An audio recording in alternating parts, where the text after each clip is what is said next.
last week. And tonight, those that couldn't quite make it into the Firecracker 400 on speed have a chance to show it off here, half the distance of what they'd be racing Wednesday. Yeah, and it's not completely a lost cause. If you miss the 400, it's no big deal. You could still win a good amount of money here. It still pays pretty big to win this thing. But every race is pivotal in this whole couple of weeks. We started out with almost 400, I think maybe a little over 400 signups. We whittle it down to the top 88. So if you're in the best 88, Kevin, from 400 plus, I'd say you're doing something right. Yeah, and right before we went live a couple hours ago, Josh Mendoza pretty much put it on the line.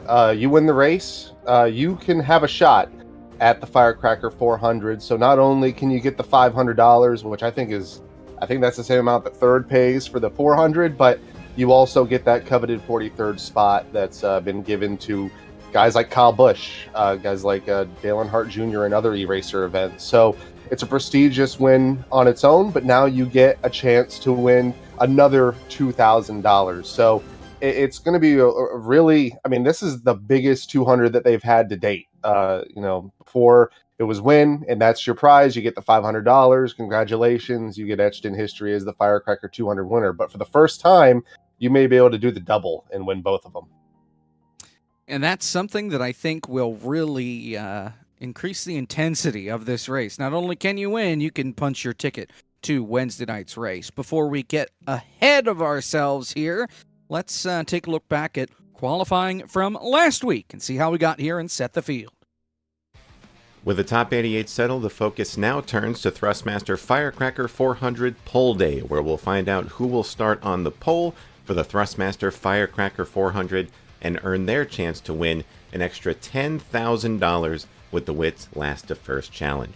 Qualifying Session 1 started out in surprisingly favorable weather conditions as Kevin McAdams, the first driver out, was able to set the bar high with a blistering 42.598 second lap time, which would stand as the quick time until Alec Martinez bested him with a 42.593 second time. The top 15 of Session 1 were separated by just under a tenth of a second, proving quickly that every thousandth would matter in order to make the big race. Session 2 would prove to have the most unfavorable weather conditions, with track temperatures reaching up to 130 degrees, hotter than any other session on pole day. Michael Frisch would take the quick time of 42.598 in the session, but still not enough for pole, as Martinez's time remained at the top of the board. The third and final pole day session proved to have the highest temperature fluctuation of all sessions, with track temp changing as much as 15 degrees throughout the session, proving tough for the drivers to find speed in the ever-changing conditions. There were a number of fast times close to Martinez's, highlighted by Will Norton's 42.595 second time, but it wasn't enough as Alec Martinez was able to secure the pole position and also confirmed his intentions to accept the WIT's Last to First Challenge for a chance at an extra $10,000. Finally, we moved to Bump Day qualifying, where drivers outside the top 20 had to decide on whether to stand on their times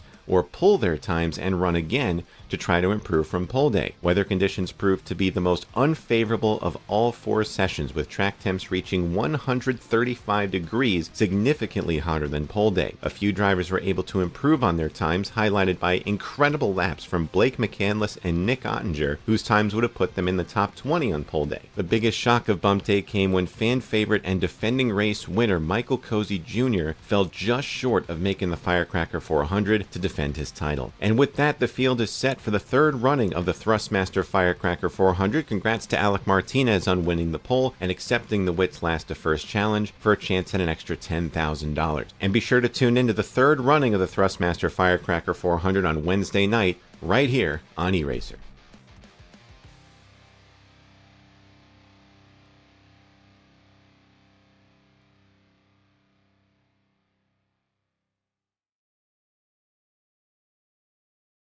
A lot of good stuff last week from qualifying and from Bump Day here from Daytona. So now let's get ahead a little bit. Let's look at tonight's race. 80 laps. Sean, Kevin, let's take a look at our keys to tonight's race. Well, I'll go first, Kevin, if you want me to. So if you insist. I'll go ahead. So longest race yet, settle in, meaning don't overstep your boundaries. It's still a long race, still 200 miles, not a not exactly a quick one. So make sure you settle in. Don't overstep your boundaries. Keep the tires on it. And what's your pit plan? We saw first in the prelims here, guys. We actually did see green flag, an attempt at green flag pit stops. I will rephrase there.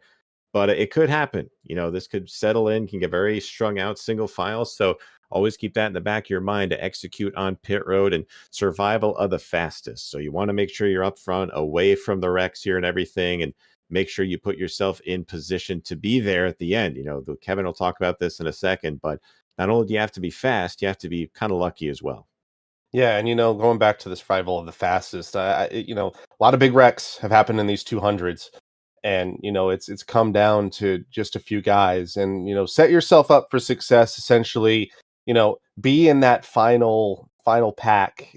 We've had a lot of carnage the last 3 to 5 laps of these races. On the final lap of the 2020 400, only 6 cars were in the final pack for the win, and 6th place. And Jake Poulin won the first Firecracker 200. And in 2021, Jake Fisher and Logan Hilton went side by side for the lead at the white, and Fisher took the checkered. So you want to be in that final pack, and you want to be near the front at the end. And then manage your tires. We've seen in the prelims, 2 tires can work.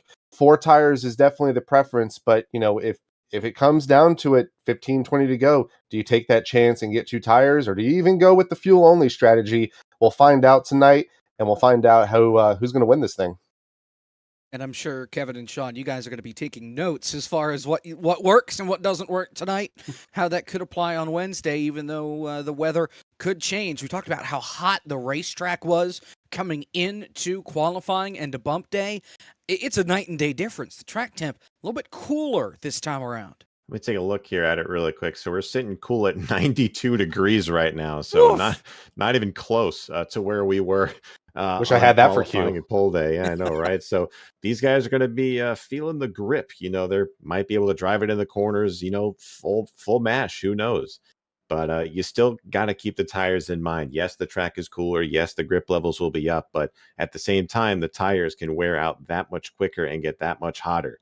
So a lot of rain came through Daytona Beach today. It was very windy for us Central Florida residents, so we felt it. But that only plays to the drama in this thing, Kevin. And the wind is going to be a big factor in terms of balance on these cars. We saw that even qualifying. You get the southwest wind. That's essentially a full-on tailwind down the backstretch, which means you're going to get loose on the exit of 2, tied into 3, and then loose again, or tied again in 4. So, you got to make sure you're prepared for that, especially if you're side by side. I expect a lot of these guys to hit the wall on the exit of turn 4. It's been Calamity Corner for the entire rendition of Fire Weeks through prelim day, and I think even a couple guys got close to it in qualifying. With this southwest wind, that'll be more of a reality. And then, with the cooler track temp, I expect to see a lot more aggression that I thought we were going to see if we had a lot higher track temp. I believe, I thought we were going to be in the low 110s again, but with this 10 a.m. start time, it's going to be a lot cooler to start, but that means it's still going to get hotter and hotter as the day progresses, as we get closer to that finish. It's going to be a plate race, or a non-plate race, like you've never seen it before. It's not like your 3 and 4 wide crash 'em style racing that we're used to seeing now with the next gens or with the Gen 6.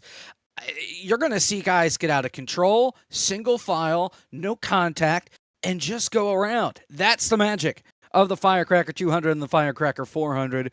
Let's get into our picks, guys. Who's going to go to victory lane tonight and earn their way to the Firecracker 400? Sean, we'll start with you. Well, since my name's on the left side first, there's no way I'm not picking this guy. With the whole group, we got to go with them. My pick is the number 8. Davies Doobies Chevrolet of Jordan Worth. I can't not pick him, man. So he's going to get that thing up to the front. He's going to drive a good race. He's a smart racer. Everyone that watches him knows how he is, and he's sneaky fast in these 87s with a lot of experience. So watch out for that 8 car in victory lane tonight. All right, well, I'm in the middle, so I get to go next. And I didn't have to think too hard about this. Just looking at who's in the field, will the magic work again? He had a lot of help to get him to victory lane at the end of the Firecracker 400 2 years ago. Give me one Michael Cozy Jr. in the 99. Shocking. Yeah, I know. Shocking, right? Shocking. It feels bad to bet against him when you're in this scenario where you have to win. in order to move on. I like his chances. Give me Cozy. And then obviously, being on the right, I'm left-handed. I don't know how I ended up on the right side, but I listening to a lot of the setup shops, a few of us tested together, and I heard a lot of confidence from this guy's setup shop. He's qualifying third. They qualified on the pole with Alec Martinez. I am going with Rabadabadoo, Nathan Rabideau in the 93. I believe that team and that car is going to have a lot of speed, and Nathan is very much experienced in this car. So I expect him to stay up front, and I expect that car to be hooked up enough to win this race. It's simple, Kevin. You're on the right side because you're always right. There are our picks. Wow, there it is. Don't make his head bigger than it already is, Jacob. For the Firecracker 200. All right, let's the field is gridding right now. Practice is over. We don't have to qualify because we already did that last week. So now we get to jump right in, I think, guys, and dissect our starting grid. Our, I think, 37-car field is where we're at, initially set for 43. We went through all of our backups. We had a few people withdraw. And now some people did not show up. So this is our grid. 37 cars is what we have. Colin Keister. Man, the first one out barely. I mean, his time was equal to the back of the Firecracker 400 field.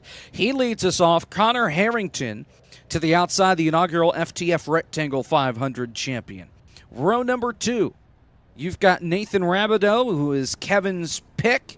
He's made the 200 in his last 2 attempts. Jordan Hurley to the outside, who calls himself iRacing's most eligible bachelor. Row number 3, Thomas Miller, known from the moon car side of things, to the outside, Philip Kraus.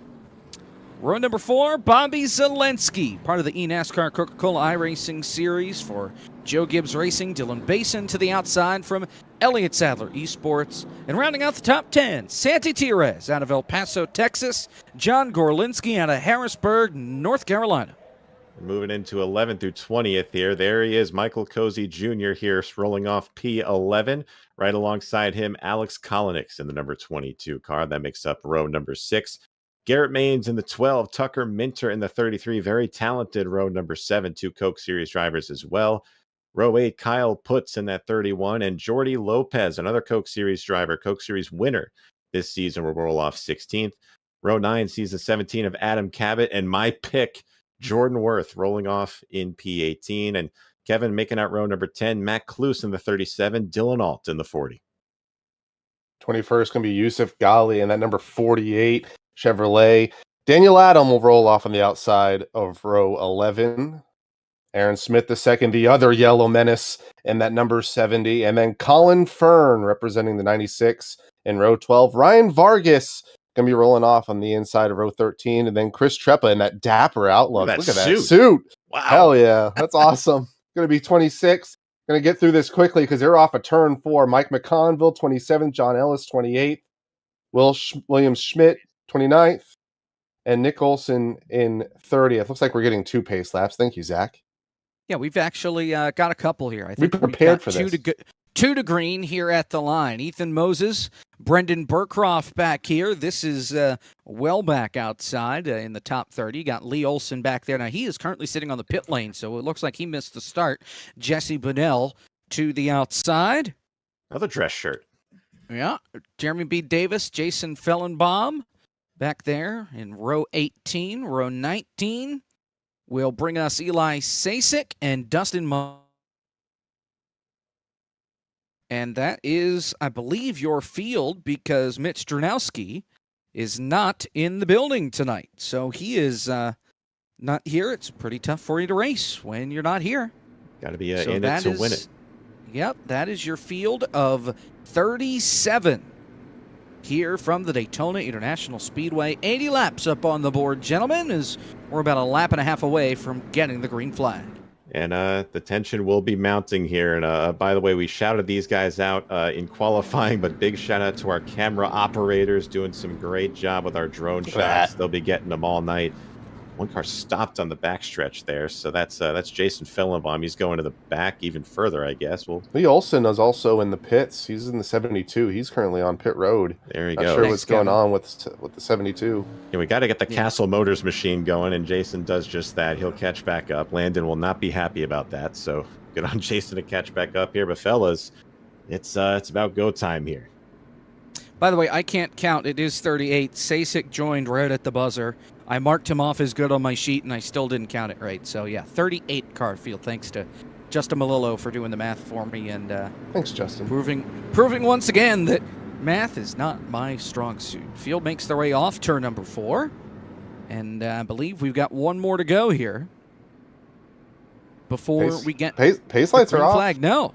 All right. Well. Oh, no. Yeah. Up. All right, Black we're going flag, the green. pace Here car. we go. Yeah. Brett Bodine leads the field. By the way, We'll, speaking of Justin Malillo, that's Rectangle 500 winner Justin Malillo this past couple of days. Congratulations to him. rigged. Rigged, okay. Hasn't Thank won you, an Jacob. FTF race in God knows how long. Has owned FTF I think for 3 also years. God knows how long. It's been a while. It's been, I Yeah. think, since the NRO 3 days. So I'm Yeah. always happy to see not only a teammate, but a friend like Justin. He works so hard, not only for traction and for the Coke Series, but on FTF. So it's good to see him win at home, per se. So I was really happy for them. That was a fantastic race. 9 1,000ths of a second. If you haven't looked at the finish, watch the last 15 laps of the race. Probably one of the wildest finishes I've ever seen, especially in the open wheel cars. The IRL1s put on a fantastic show. He's going to be busy this week. He's covering this tonight, Coke Series tomorrow, and then the Firecracker on Wednesday. Someone called is a- Justin the Bob Pockrass of sim racing, and I got Correct. I gotta say I agree with that. Yeah. So, does this track have lights? Can we get Justin to confirm that? Hopefully, eventually. Big. But All right. just a heads up for everybody we are looking at the chat, by the way. We see Landon in there. Hello, Landon. Glad you're with us, hanging out. And we had a question. Landon answered it already. Does the winner move on to the 400? The answer is yes. The winner of this race does move on to the Firecracker 400. So in case you're joining us, missed the announcement at the top of the broadcast, now you know. Oh, All right. it looks like we have delayed the start once again. Dogs are not happy with Yeah. that in the background there. Yeah.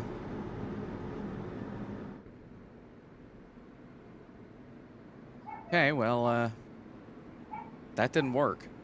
So it sounds like we went to delay it to -1, and unfortunately it added another lap. So we'll try it again.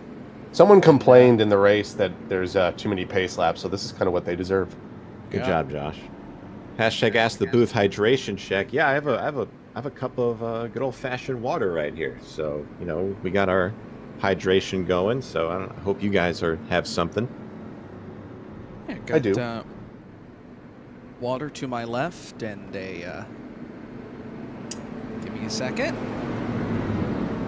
Water to the left, and if I can open this stupid thing, good grief. Is that a can? There we go. It is a can, and It's a because can it of was water? sitting here, I could not open it because it's warm and humid in Pennsylvania. Got a little sun drop for this for this Monday night. So That's all you need. It's a cup. It's an Mhm. insulated cup. All I have is Wawa. Of course. There it is. unbelievable. Carbonated beverages for Kevin. Lives on them. I have to live on caffeine. All right. So report is that that extended pace lap was Josh Mendoza's fault. So he said he clicked the wrong button. So this race is off to a fantastic Wow. start race control wise. So good job, Justin. Way to go. Mid-season Good question. Good question here from Frisch. We'll see him Wednesday night. Ask the booth. How many blowovers do we see tonight, gentlemen? As we're Ooh. about a quarter lap away from the green flag. I will say 2. That's my prediction. If we have a caution-filled race, we get 2. I'm going higher. I'm saying 5. I think we'll see 3 and 1. I think we'll see 3 and 1 wreck. Okay. It's a lot of carnage. We'll see what happens. So, 5 blowover. Colin Keister and Connor Harrington on the front row. Your field of 38. set to do battle from the high banks of Daytona International Speedway. A lot of work came into putting this all on, and we've got one more race to go after tonight. Keister and Harrington lead us down to the green flag. The Firecracker 200, presented by Thrustmaster, is underway.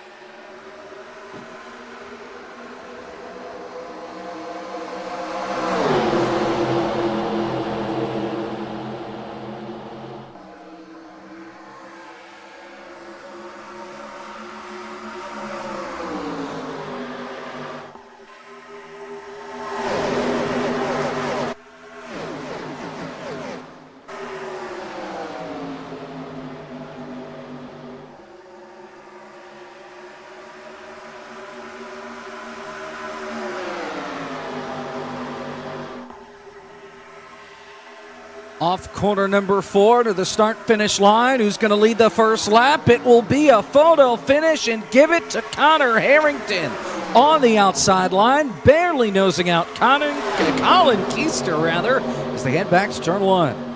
Photo finish. The race is over already. We paced for 4 laps, and that was it. That's it. Oh, wow. You would have known. Thank you for being here, everybody. Firecracker 2.5. But this is what we'll see here, guys. We were kind of mulling this, Kevin, when we were doing our testing. So how will, these races play out? Are they going to be side by side? Are people going to save? And right now it's as we expected. Look at the room Jordan Hurley, the second car in line on the top, is giving to Connor Harrington on the outside. That is what you have to do because the rear ends of these cars are so sensitive when you pack the air on the rear.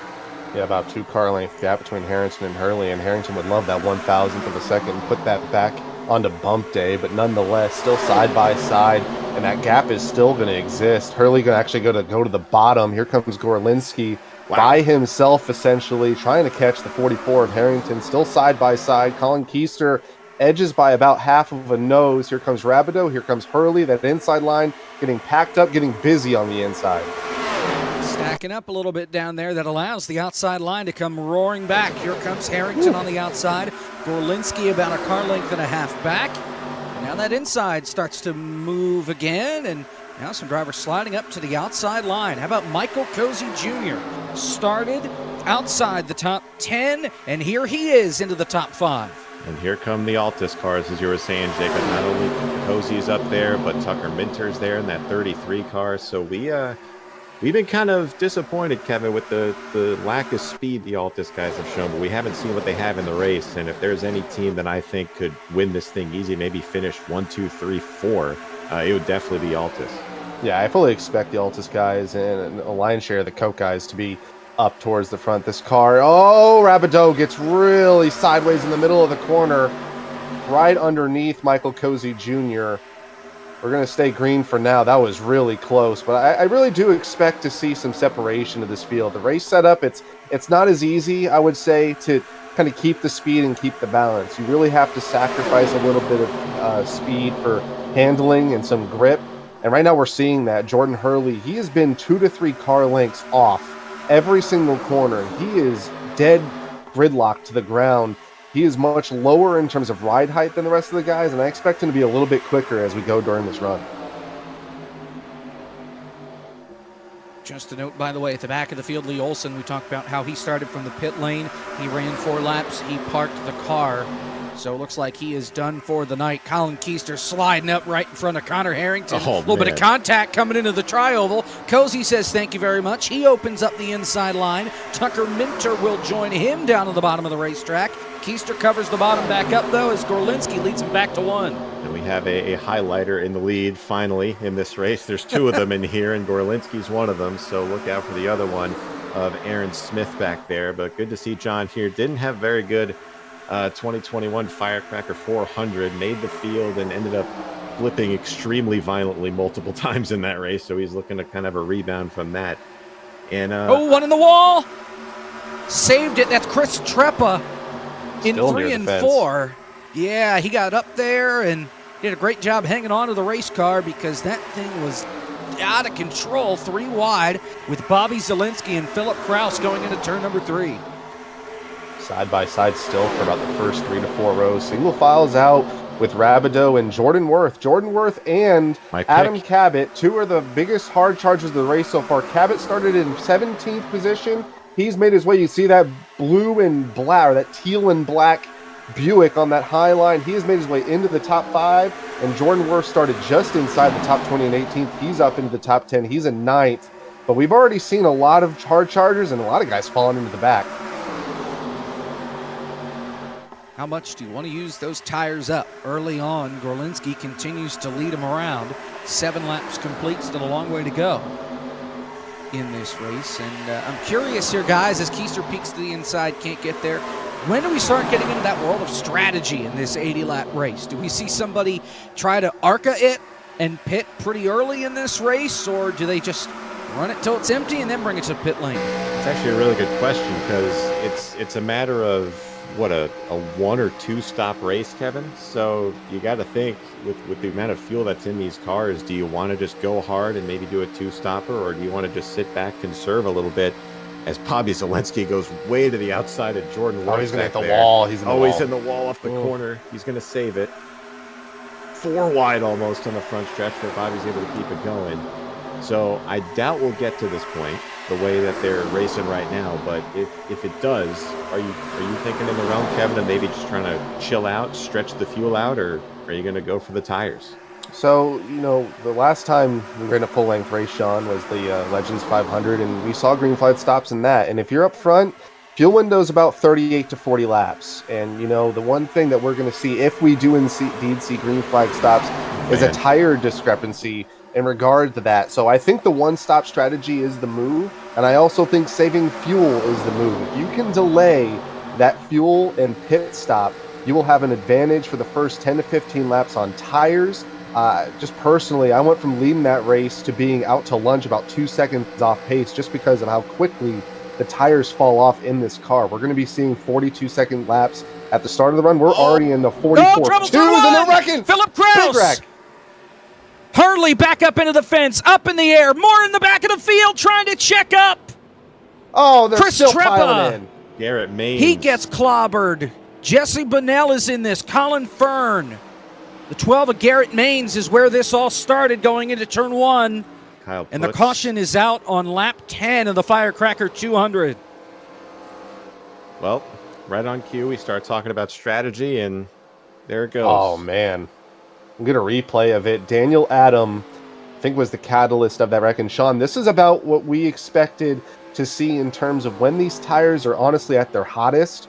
And we're going to see a huge shift in balance from the start of the run into the end. He got super sideways and just had nowhere to go to save it. And that ensued probably first of, hopefully not, but I think many big wrecks of the evening. Yeah, well, hopefully it's not. Here we go, replay coming up. So watch the car, that pink car right out in front of the purple car. That's Daniel Adam. And man, Philip Kraus was really close. We were talking earlier about, giving the guy ahead of you room going into the corner there. And Adam just had no grip, no downforce on the rear of that car. The air just pushing that car through the entry of the corner. And that is not where you want to be. And nowhere to go but around for Daniel Adam. And that stinks for him and everybody else involved in that. Definitely not the start they were looking for. So first caution flag, 10 laps in. And that was a big old junk there in the back half of the field. Michael Frisch in the chat asked me earlier, Sean, are we getting a caution on lap 11? It was lap 10, Frisch, but close enough. So that seems to be par for the course. If you run these in official, the field rarely ever goes 11 or more laps without wrecking. So I guess we're definitely seeing that. So pit stops coming up now. I think everybody should be coming in here. If it's me, Kevin, I'm just getting fuel only. I don't think it's way too early to burn a set of tires right now. Well, the good thing is with these is there are no set limits, so you might as well take them if you can get them. The 200 and the 400, no tire set limits. So take the 4 and hope for the best. If you want track position, by all means, you can definitely get it if you take fuel only or even 2 tires. But I'm taking 4 every chance I can, especially with the way this tire heat is. Well, Sean, looks like you're wrong. The fast guys, they're taking 4 down here at the exit of pit road. The race off of pit road, it looks like we'll go to maybe Michael Cozy Jr. We'll find out for sure. We'll reset, and we'll get a restart after the break. You're watching the Firecracker 200 here on eRacer.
Believe the hype, as Wits Racing Products has all you need to get RC cars dialed in with Hyperglide ceramic bearings and other high-performance products for the competitive RC racer. From the shop to the track, increase drivetrain, reduce friction, Hyperglide along to just go faster with Wits Racing Products. Our family stories are your family stories, except with more confetti.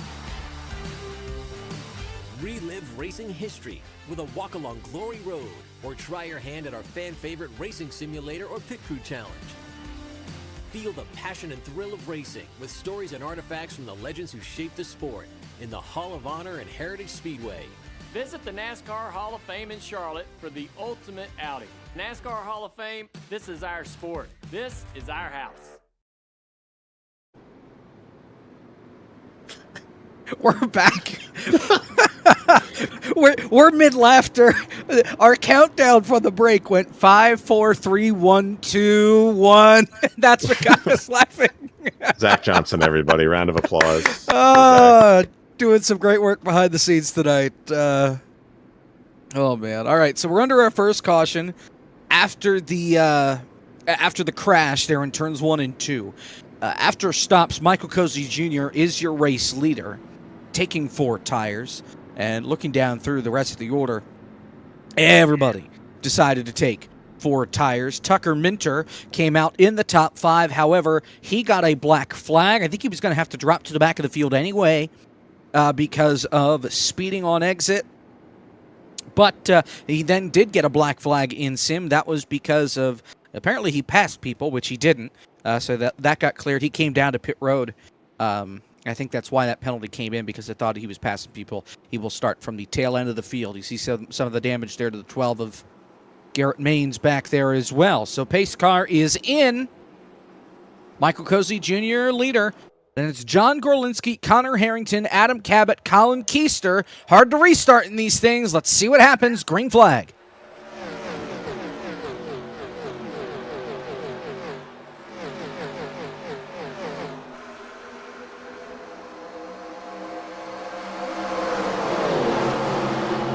Smooth, all things considered. Here comes the 17 of Adam Cabot to the inside here. He'll take over second.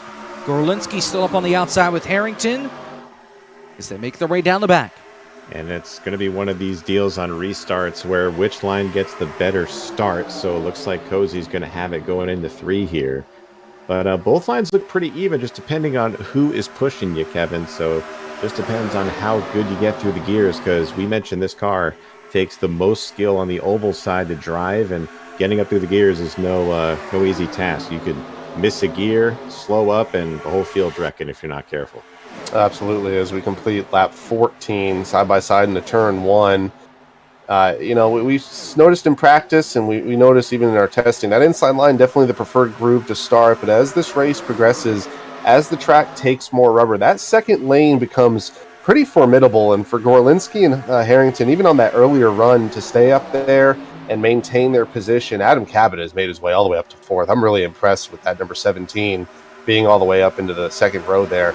But, it's obviously a long race, and we'll see this track change. But right now, that outside line is really strong. Basically, 2 cars by themselves right now. Gorlinski pulls out ahead, going to maybe get in front of Cozy. Nope, going to get back on the top. Notice the cloud cover here at the Daytona International Speedway. Sun behind the clouds. And that'll cool the racetrack down a little bit. It wasn't all that hot to begin with, but it'll just give these guys a little more grip. Still 2x2. Your top several positions as they make their way down the back chute. Gorlinski on the outside. You've got Cozy there on the bottom, and they are wadded up here to big old pack. And the back chute, I haven't heard that used since one of those old 1960s recaps of the Daytona 500. That's a good one.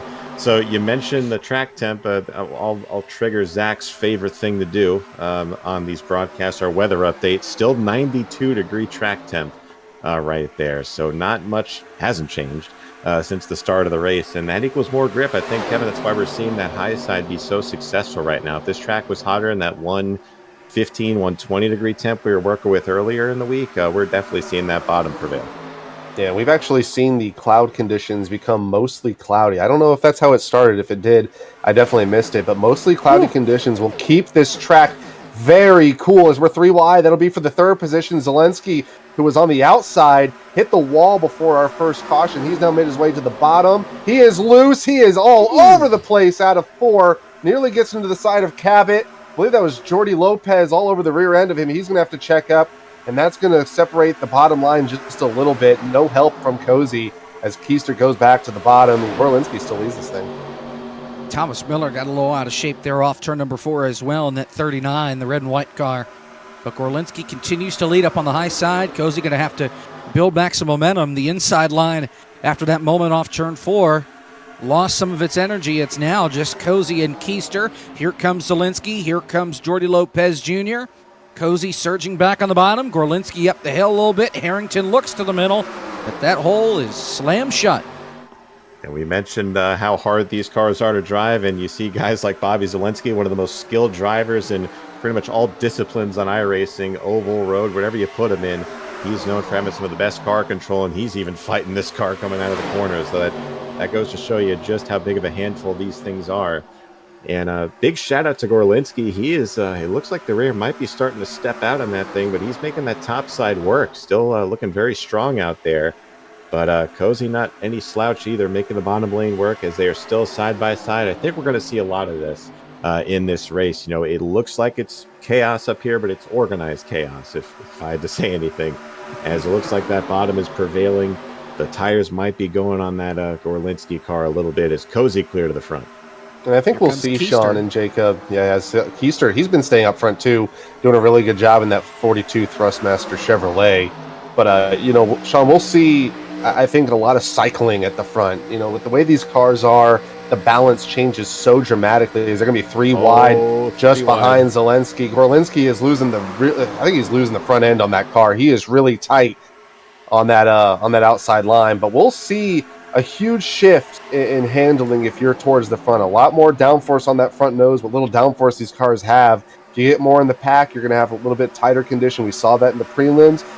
Definitely exacerbated with these guys on open setups. A lot of different philosophies on how you set the car up. And you can even see the different stances. The ride heights are so dramatically different for a lot of these guys. The battle of yellow back here. Gorlinski and Aaron Smith trying to team up and get back to the front. Where's that Spider-Man meme? The 14th and 15th spot back here.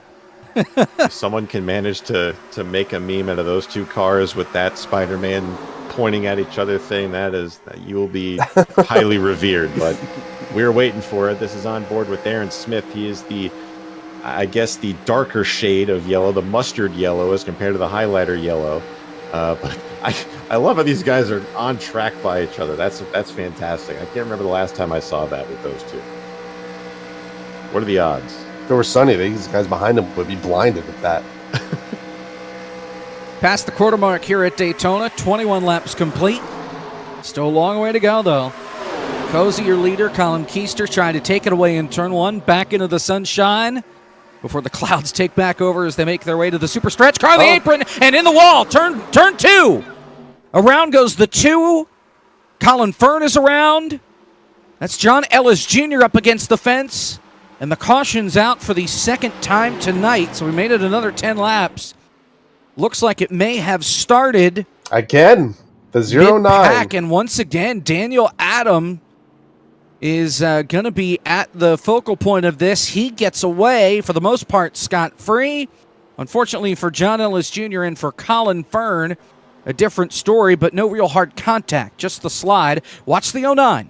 Same exact thing as the first one. Gets loose into one. John Ellis down there, and the 96 just punts the two. And around both go. That could have been way worse. That is not a replay of the first wreck, by the way. That is a different wreck, yes. That is a different accident. There were many fewer cars involved in that accident compared to the first one.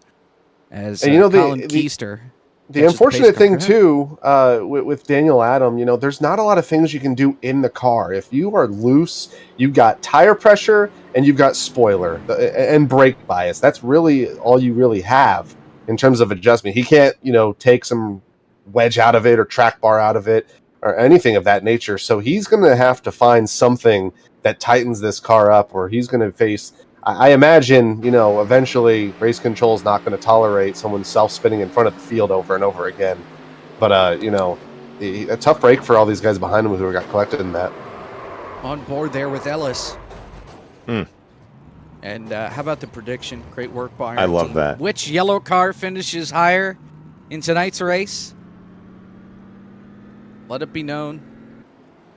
You can make your pick right now, as once again, pit road is about to be a very busy place. It's only been 10 laps since they've been on pit road, guys, but they're going to bring it back to pit road on limited tire sets. Might as well take advantage.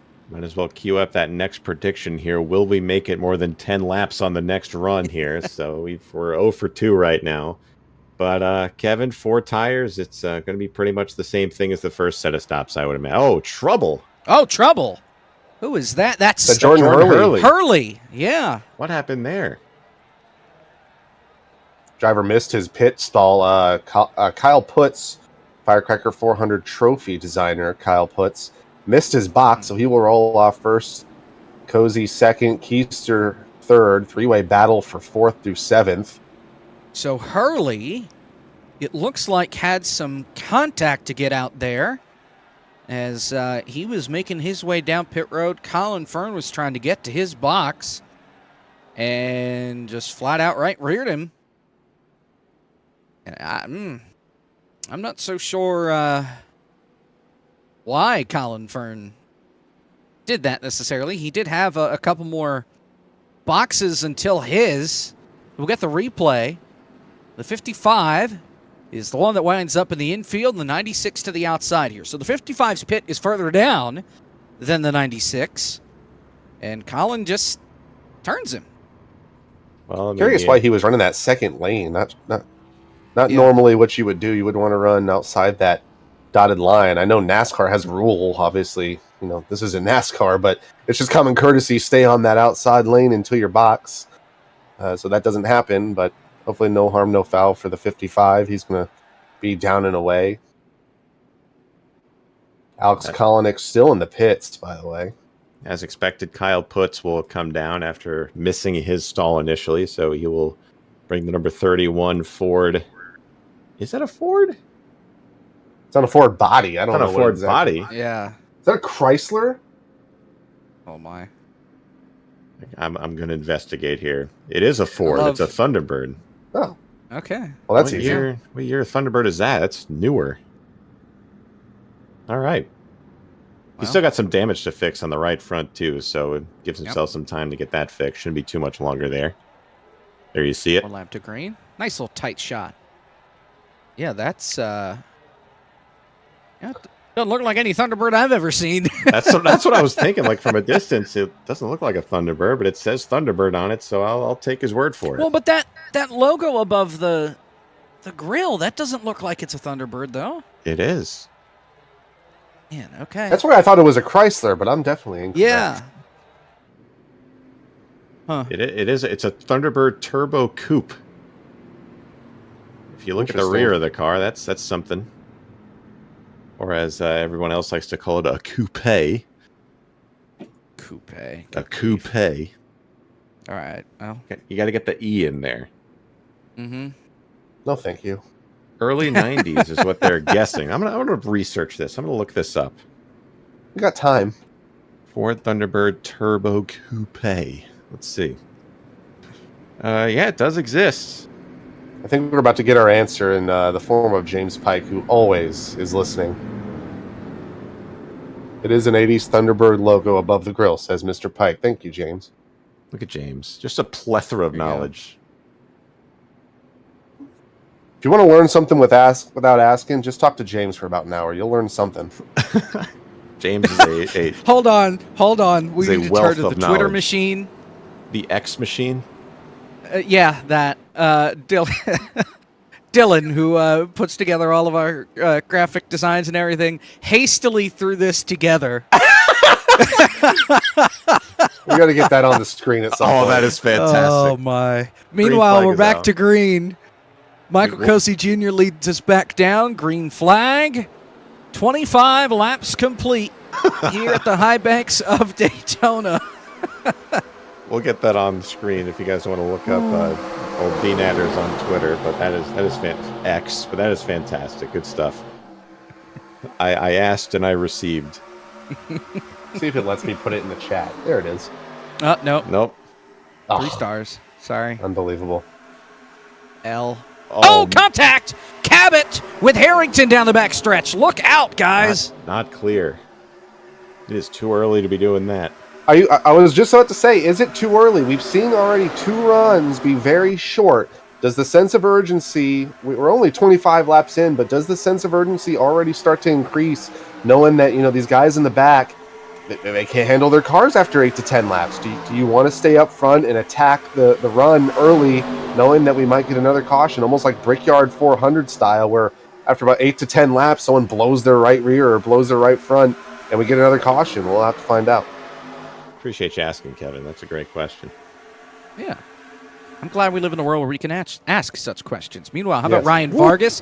He was involved in that opening crash there on lap 11. He Oh, is man. back inside the top 10, shuffling his way past John Gorlinski. Thought he was going to have to make the middle line work 3 wide, but instead, there he is, right now running in the 8th spot.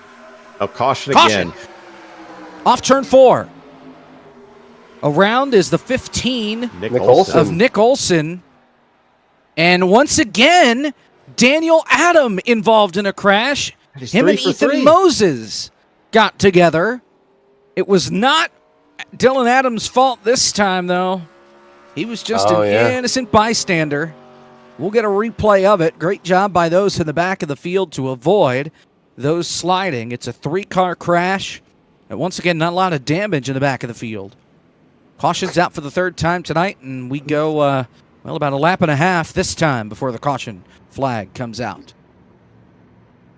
Get a replay here, and we'll see. It's a pretty far back in the pack.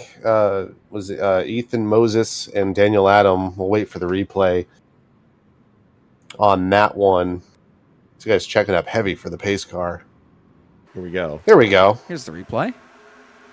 There's Nick Olson in the back. Well, it's That's already happened. Yep. Yeah. Gets Olsen, sideways and doesn't hit anything. That's how you want to do Kyle it. sneaking through there in the middle. Yep. Yep, Kyle Putt's back there. Garrett Maines as well, sneaking his way through. Here's the onboard with Adam.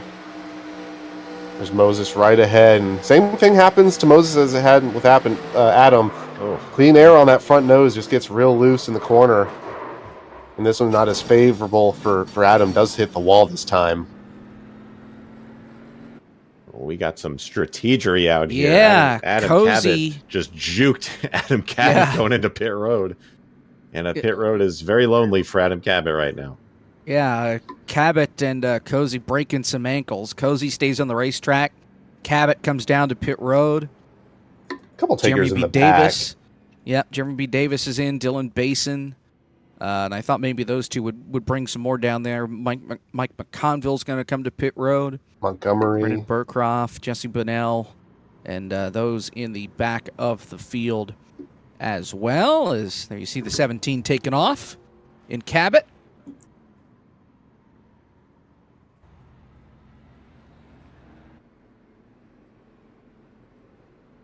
See if this works out. I would say I'd say it's Just fine to stay out here. Yeah, I was going to say, if it's like, I think anything after 6 to 8 laps, you got to definitely consider pitting, especially, if over half the field does elect to do that. We've seen already some pretty significant fall off, and it's more or less tire heat than anything in the race. These guys are at the fastest running 42 2s, 3s, and then as the run progresses, going into, the 4s and 44-second bracket. So huge fall off, but it does stabilize. So, if they can survive the first 5 to 7 laps, if we do end up getting a long green flag run, I think they'll be all right. I was going to say, I knew that if we were going to Aaron Smith, we had the photo ready. I love it. Thank you, Dylan. Oh, that's awesome. Again, hastily thrown together.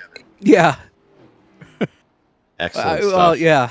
Well, we need to flip that 70 round or something. It may not look 100% accurate, but I mean, Hey, just Landon. facing each other. Landon has a question there. How much faster are they with these setups than the fixed setup, Kevin? That's a question for you, I think. I didn't do any runs in the pack with the fixed set, but it seemed like we were about maybe half a second to 3/4 of a second faster than when we would do, the Daytona fix 87 series. We would get in the 45s. I felt, when we did pack testing, it was a lot hotter conditions than this, but we were in the 44s still.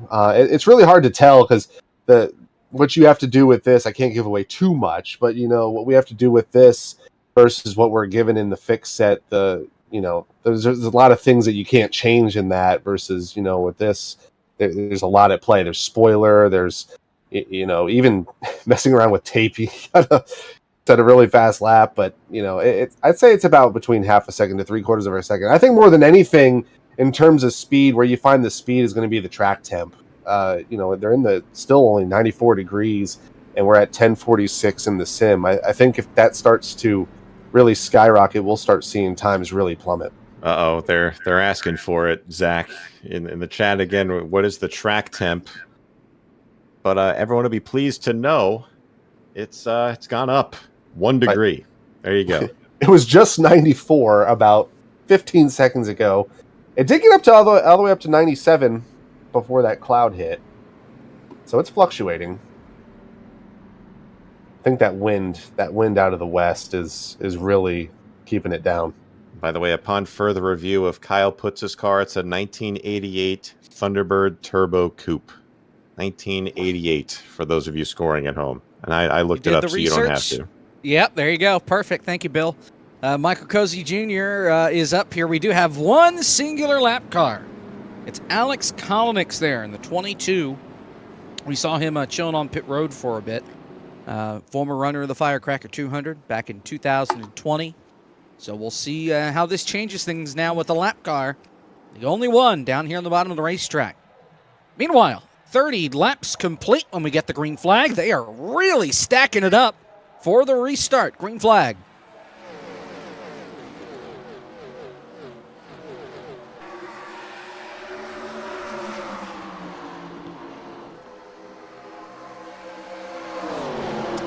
That may be the worst sign of it all. Cozy and Jordi Lopez Jr. taking control 1 and 2 of the field, and it's probably going to be a fight for anybody to break those two cars up. That might give them a shot to win the race. Otherwise, good luck getting by those two Alta C Sports cars at the front. Well, if there's one car that can maybe do it, he's going to try to get up there at least. That's that 22 of Alex Kolonix trying to get his lap back the hard way.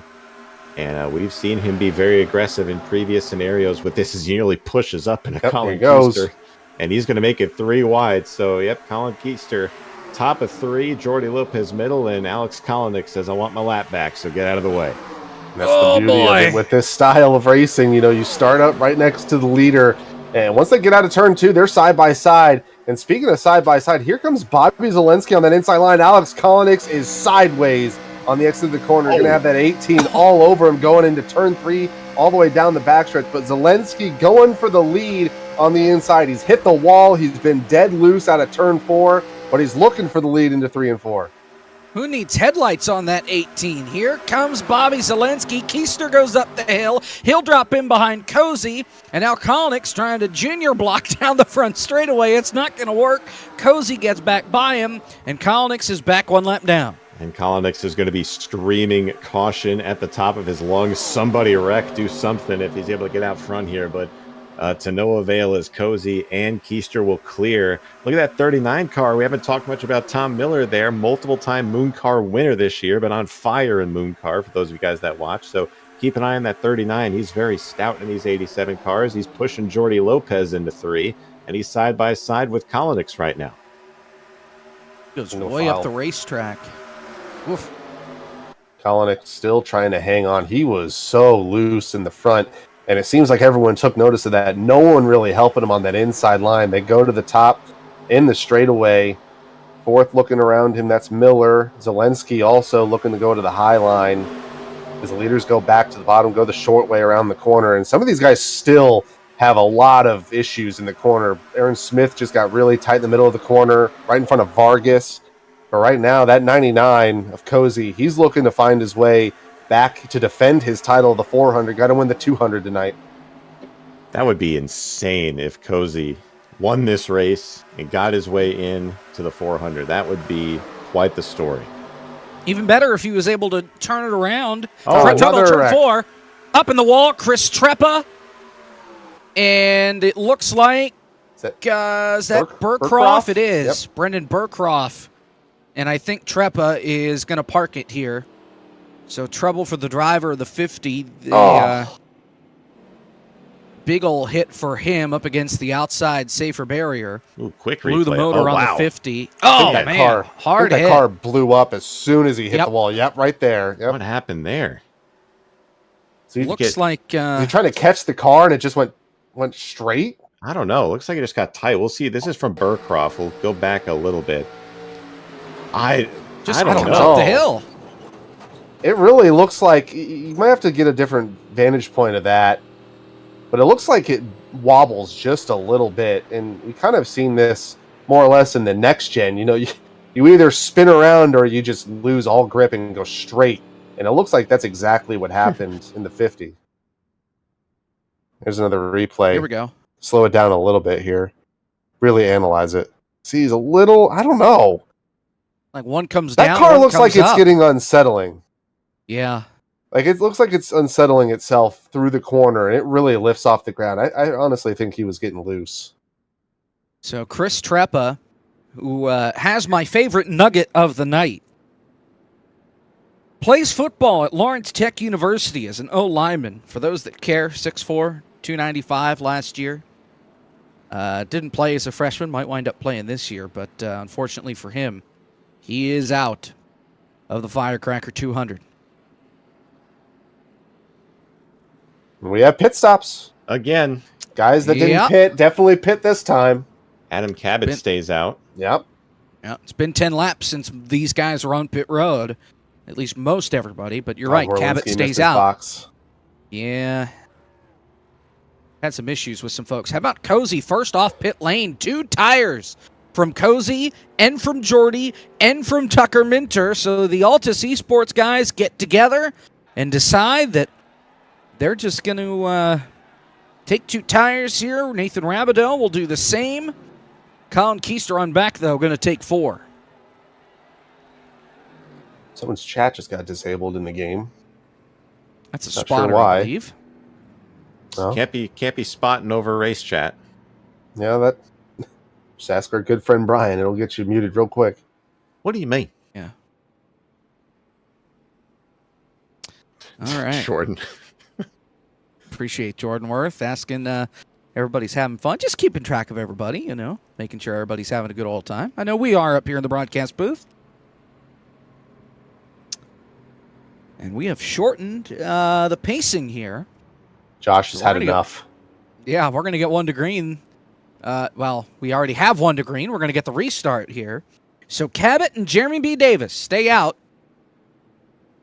Everybody else pits. We are 4 laps away from halfway when we get the restart. And Josh Mendoza's putting his foot down, saying, I want to see green flag racing.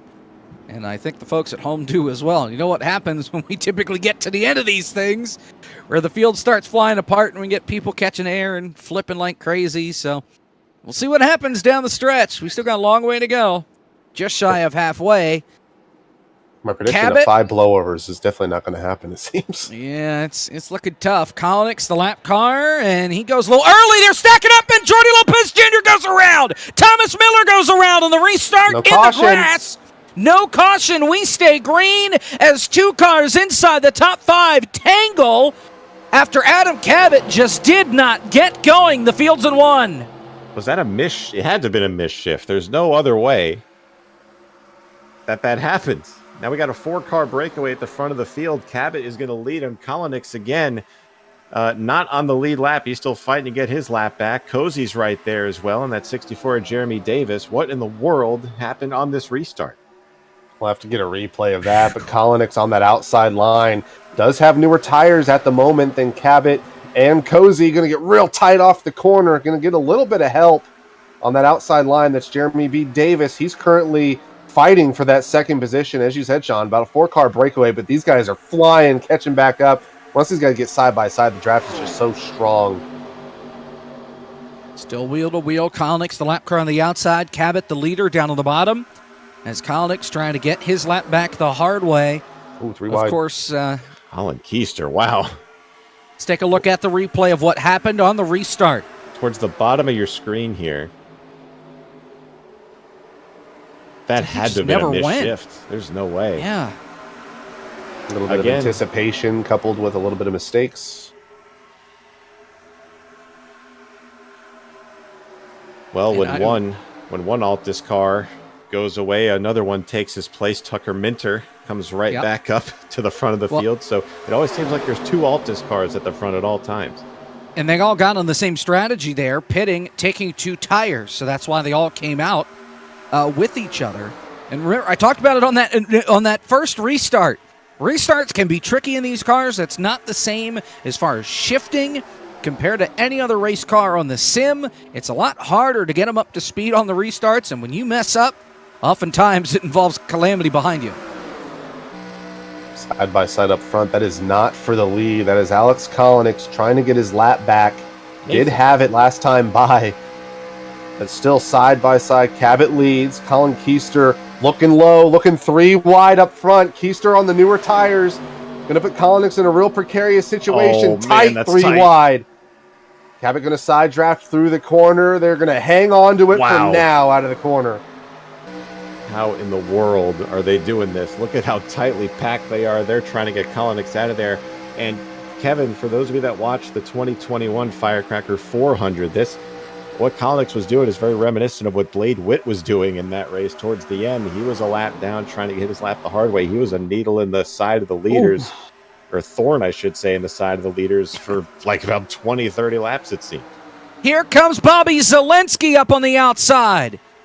Going for the lead in that 18. Look out. New leader, Bobby Zelensky. Not even close. And I think Cabot's going to hit that cliff a little bit earlier than these guys. He's really lost a lot of ground, specifically mid-corner. Keister all over the back of him. Harrington and Zelensky pull away momentarily. Going to go to that bottom, play defense. And we'll see what this 18 car can do in traffic. In the lead. In traffic, he was loose. He was tight. He's been everywhere on this track, but up front so far, Cabot really struggling. Oh, trouble! All the tires and man! sideways. What a save! What a Into save! Dylan Alt. Oh, they're not done yet. Kolnick's up into Vargas and into the wall. Now Aaron Smith around. Vargas almost goes over.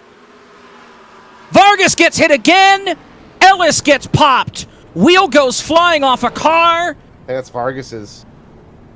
Oh. Jesse Bonnell involved in this. Dylan Basin involved in this. Oh, man. And the stack up through the tri-oval too much. They couldn't recover. And another caution in the Firecracker 200. Let's see. Staggered 4 wide. Kolnick's just comes way up after being on the apron. Nowhere for Vargas to go. There you see. That's Aaron Smith there in the yellow car that everyone just piling on in. There you see You're the right, tire that wheel. Kyle Putz sliding through the grass in there. Just a long developing wreck, Kevin. We thought they had that saved, but just too good to be true for this one. Yeah, this starts, Cabot gets it loses a lot of pace off of 4, and I think Rabideau thinks he has just enough room to go 3 wide, clips alt, and that sends everyone to the apron, all the way to the wall, 3 and 4 wide. Kolonix comes back up, and unfortunately sends Maines and Vargas into each other, and everyone's just finding a place to go. Daniel Adam plows in, John Ellis gets plowed in, Philip Kraus around.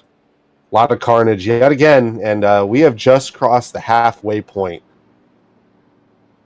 I think that's 6 cautions in the first half of the race.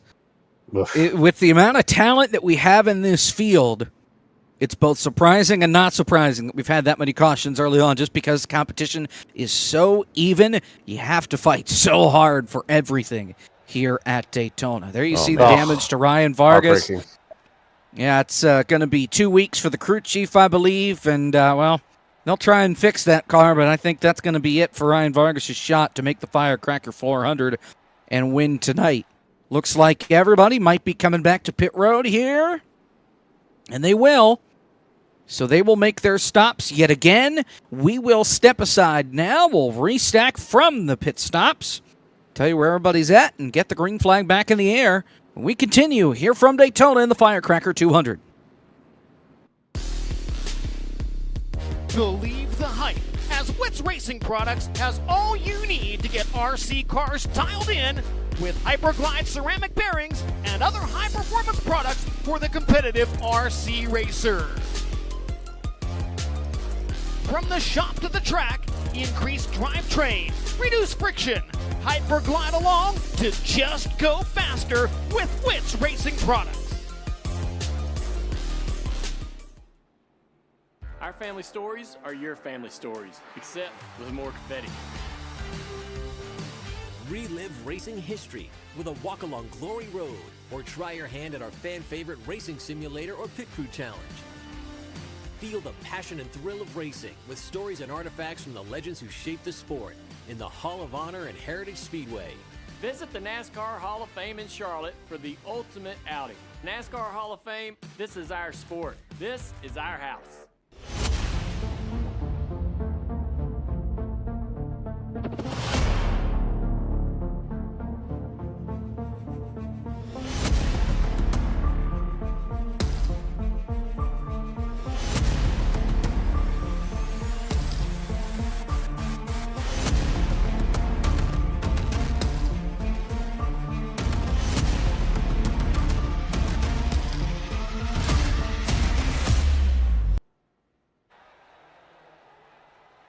All right, let's take a look at some of the strategies here in the Firecracker 200, because we have had some shuffling up at the front of the field. Nathan Rabideau is your race leader.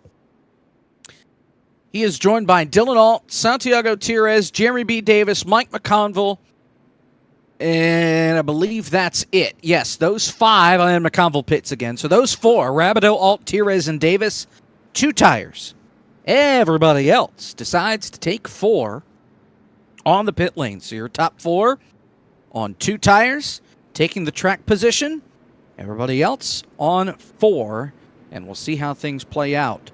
Jesse Bunnell, by the way, he is out after that last crash, as here comes Kolonix sneaking back on the inside. Now, let's take another look at the crash that brought out the caution flag.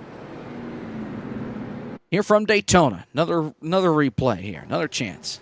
Take a look-see. So this kind of starts a little bit of a right there. hectic moment off of 4. Kolonix, watch the car on the apron. The white hood just comes up. Can't really corral it. They're 3 wide into Vargas. Smith has nowhere to go. Who was that dove into the grass, I think? That might have been Jeremy Davis back there, who dove it straight to the grass there to avoid that. You see Philip Kraus spinning in there as well. So really tough break for a lot of these guys towards the front.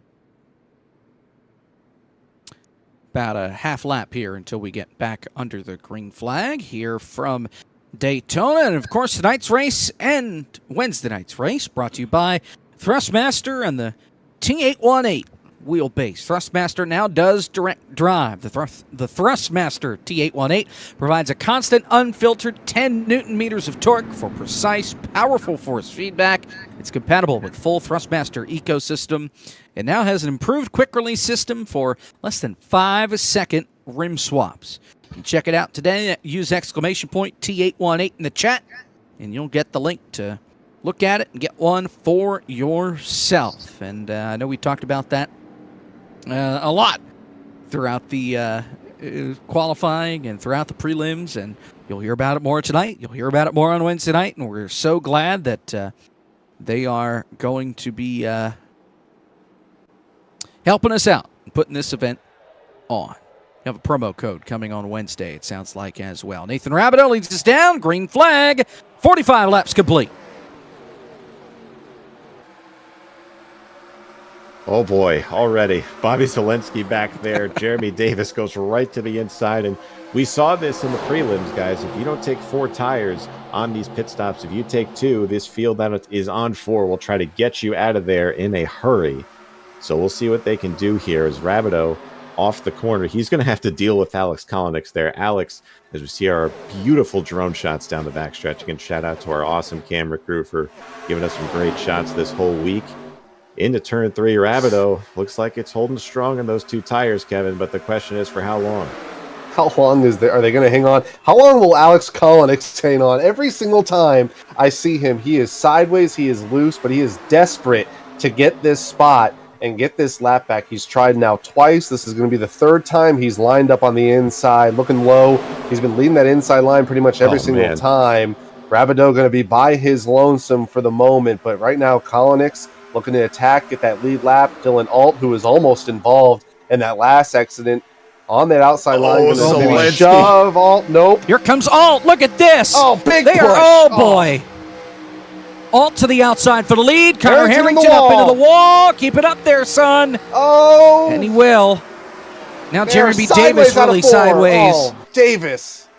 Chaos at the front to the Firecracker 200. Dylan Alt out in front by 2 car lengths. Nathan Rabideau goes up to block Davis.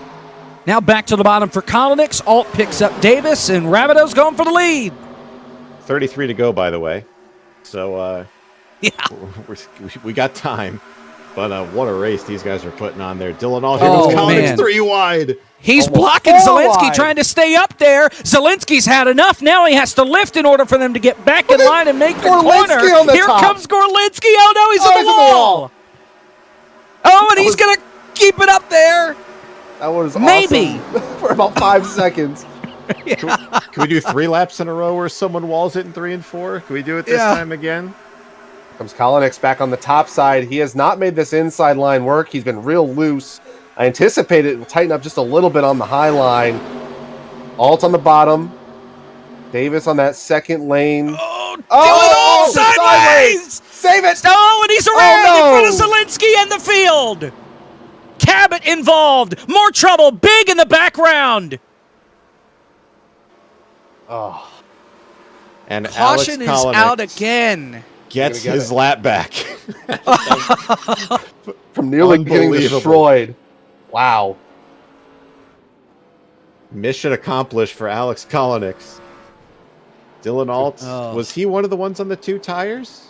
Yes, he was. Oh, boy. That makes it looser. And, Sean, we talked about it with the aero balance. There is a bit of an aero change versus being in the lead versus being in traffic. And you'll see here. Bobby gives him plenty of room. Plenty of room, just gets loose.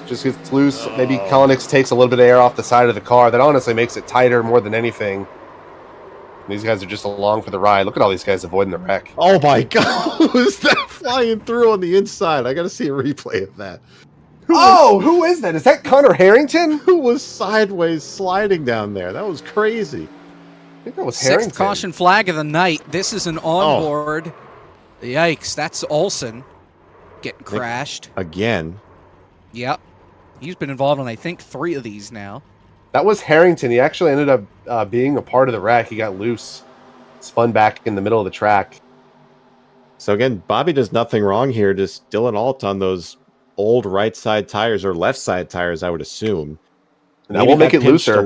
Maybe got pinched a little bit by Kolonix, but I don't think that's enough to do that.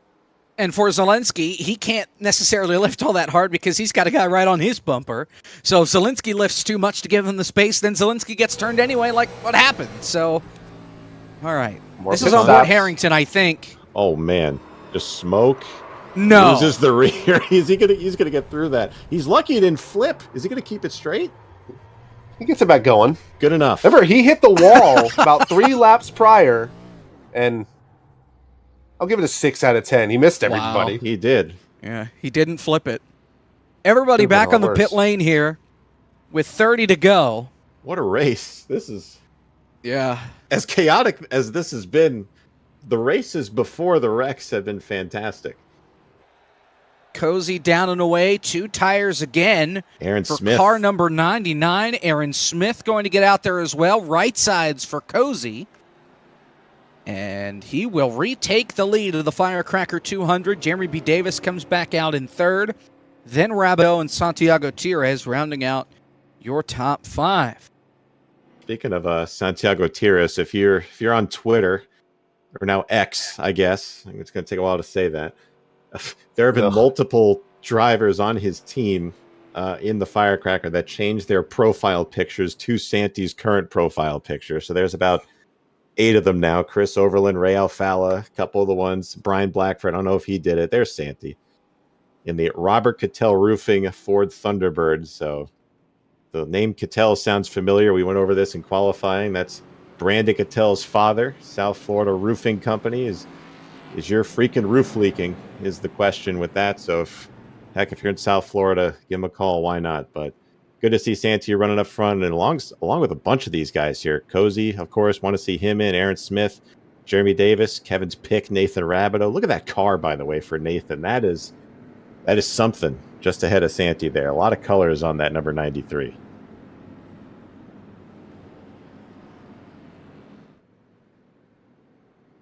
Coming to 29 laps to go. Looks like we'll be going green with 28 laps to go. And Sean and Jacob, this race is already in the later stages, and we've already noticed that there's been a trend. It's between 4 and say 10 laps. So go John, get out of there. There you go. With that factored in, is Berlinski going to barely hang on to his lead lap? You know, do you just stay aggressive and hope you don't wreck? You know, everyone that's been up front has stayed up here, and they really haven't had the lack of an opportunity to fall back. You know, there hasn't been a long run, so if you burn your tires off, you either it seems like you just spin out and get collected. But you know, all these guys up front have stayed up here. Cozy has done a phenomenal job. It would obviously be such a story to have him miss out on the 400 by requalifying when he was already in, and then be relegated into the 200, and then this obvious, you know, this change to the provisional status where the 200 winner gets somehow back in the 400. That would be such a poetic way to get back into the race for Cozy.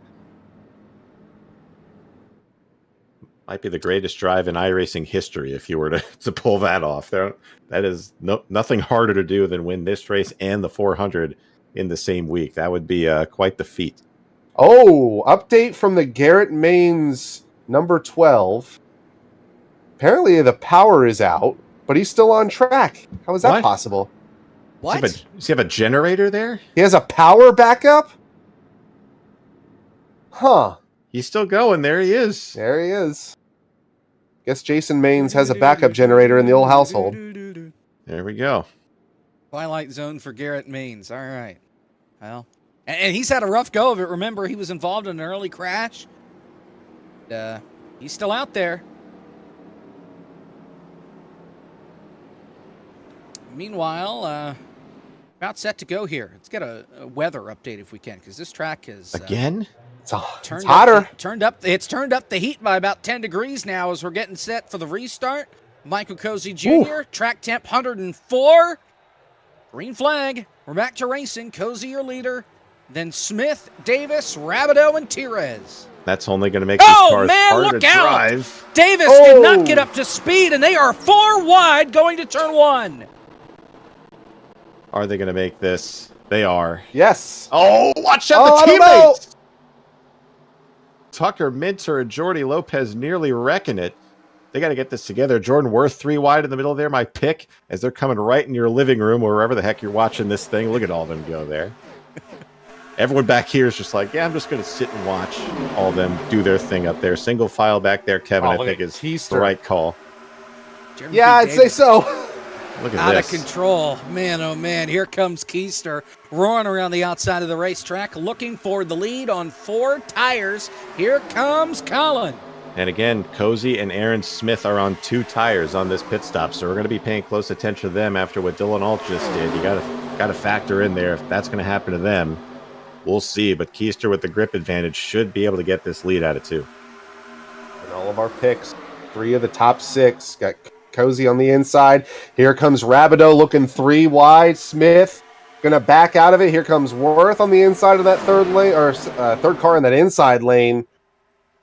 Look at this shot. What a shot. Say camera operator myself. That's cinematic. The content creation department. Oh, Racer. Hurley, real Oh, my sideways off God. the corner. That was Adam and Hurley right in He the middle of saved the it. pack. What a save. I saw it as they were coming in the camera, and I puckered up, but they kept it clean. Goes into the outside for the lead in turn 1. These guys are not content to ride in second. Absolutely not. Cozy back to the outside of Keister. Maybe he thinks the grip will be better for those 2 tires on that top side. What do you get by Oh, riding my around goodness. at this Oh, point? boy. Here we go, 3 wide, Rabideau. This is bold. Jordan Worth's going to follow him. Cozy retakes the lead. And they kind of get it organized. Never mind. Keister going to throw it in there. Jordan Davis going to get get a little tight. Someone's in the wall. Not sure who that is. 3 wide, 2 rows deep from about 7th on back. It was William Schmidt, I believe. Schmidt, yep, the 79. Jordy Lopez Haven't talked going to about thread him the much. needle in the middle. Oh, Connor Harrington trying to pull a Jeff Gordon for about 15th. We need the quad box again. There's too much stuff happening. Yeah. We've still got 25 to go. Look at that. On board with Jordan. Here comes Tucker Minter 3 wide to the outside in the middle there. Oh, what a block by Rabideau. Yeah.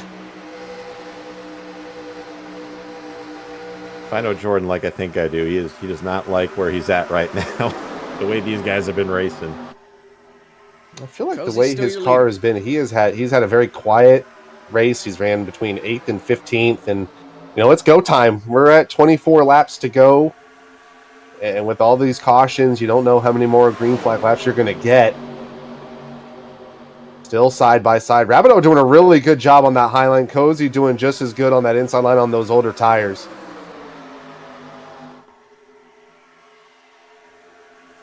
Rabideau's going to go to the lead here with a big shot from Cozy's teammate, Tucker Minter. And Rabideau's going to clear to the bottom. Oh, and he's loose. Way up the hill, into in the wall.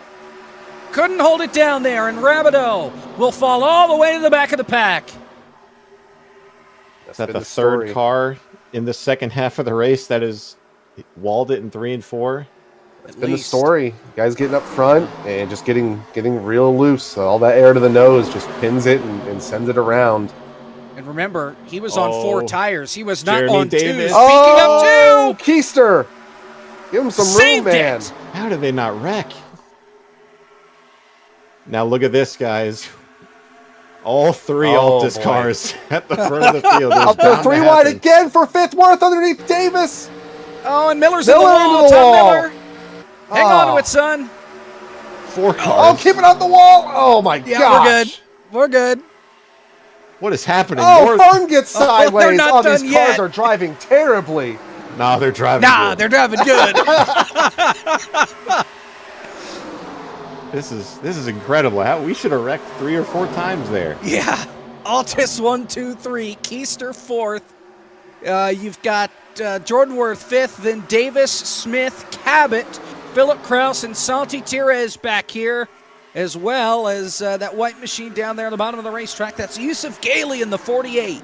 Haven't mentioned Yusuf very much, but he's put himself in position in the top 10, so great job by him. Look at Kyle Putz. He was dead last. You're on board with them. He was dead last at one point in this thing, and he's now around the top 10. So good job by Kyle to get back up here. He's a little further back, Colin Fern. Oh, by the way, remember Bobby Zelensky? He's back. 13th right now is what he's fighting for, and he is charging his way through the front, and that Interstate Battery's number 18. He's working his way around the outside too, Kevin. So we've seen there's Bobby Connor Harrington knocking the mushroom. Garrett Maines and whatever power's left in his house is right behind him there in that red and white car. So a lot of storylines developing as the latter portion of this race. Again, keep in mind this is the Firecracker 200. The main event's on Wednesday, but these guys are not pulling any punches for sure. The racing here has been amazing. Oh, Cabot got really sideways off turn 4 in front of Davis and Smith. He holds on to it somehow, some way, and avoids a catastrophe off turn 4. And Jacob, the temperature on the track, if you guys want an update at home, 110 degrees now. Hottest it's been all race, and I expect it to continue to climb. The suns are the sun is out. Philip Kraus sideways gets under the apron. Gonna save it. Gonna try and merge back in the grass. Get back on the track. Down there, son. Get back on the track. Pavement. Okay. Yeah. He's good. Merge safely now. Oh, Yusuf Gailey's around in turn 3 on the apron.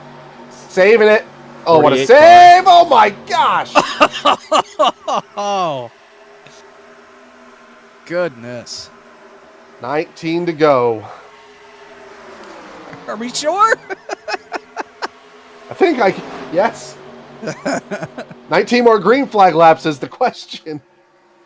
No. I'll put it at that. No way.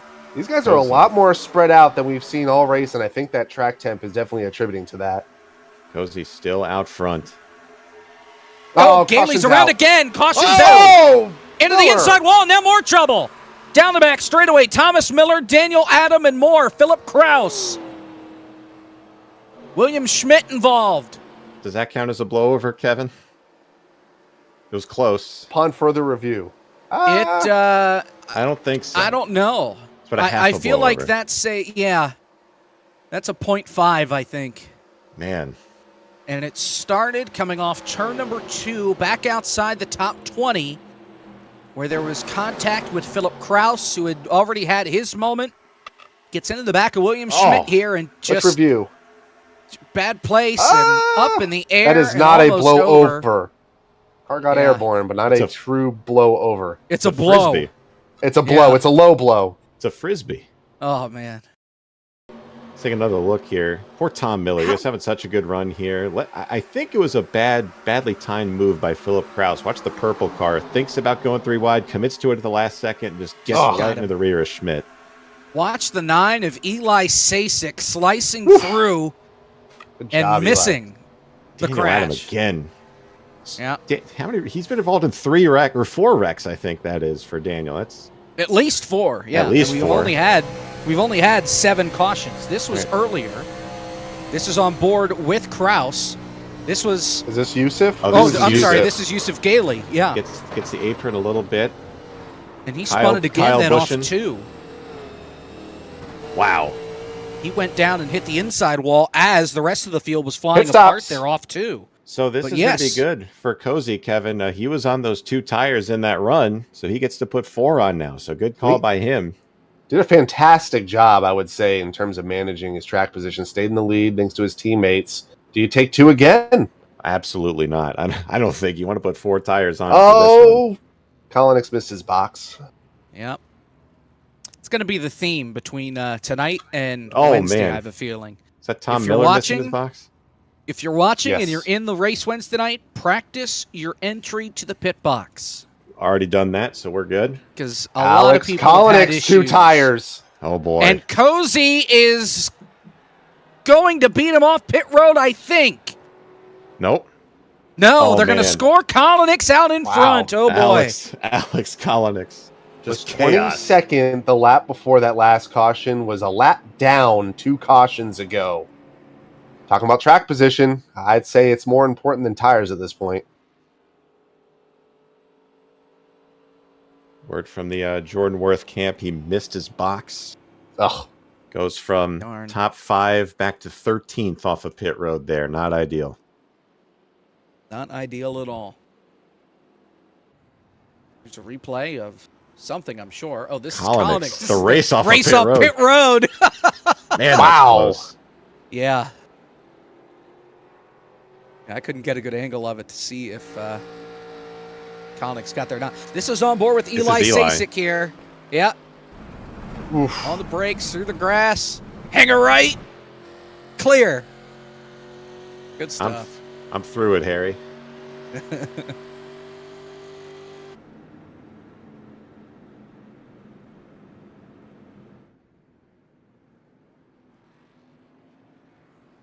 Well, boys, What a race this has been. 15 laps to go at the restart. Oh, Feels like this race just started. I mean, it's Yeah. yeah, it's been quick. Even with the cautions, it's been fast. Fast-paced race. And it's still been like an hour and 20 minutes since we got the Yeah. green flag. Yusuf was given an EOL penalty in the 48 car. May have asked for it. I'm not entirely sure. Yeah, car doesn't look like it's 100%. You might be right. Well, like I said, after the first slide, coming off turn 2, then he spun it again and did get the inside wall. And yes, that was per request that he wanted to start at the back of the field. Clouds rolling in. Track temperature now back down to 104 degrees. And if you're Alex with those 2 tires, car will be a little bit looser on this run. You love to see that. Get another look at this race off pit road. Look how close this is. Uh-oh. We'll get a review. That is... Oh, Cozy got it. That is the 99, and we've seen this in other series, Jacob. Yes, with Cozy, of course. Yes, there are F sections and W sections, and if you know Sandbox or Aero 3, things are not exactly as they're lined up in the in the game. But that should be the 99 if we're looking at review. But we'll see what race control decides here.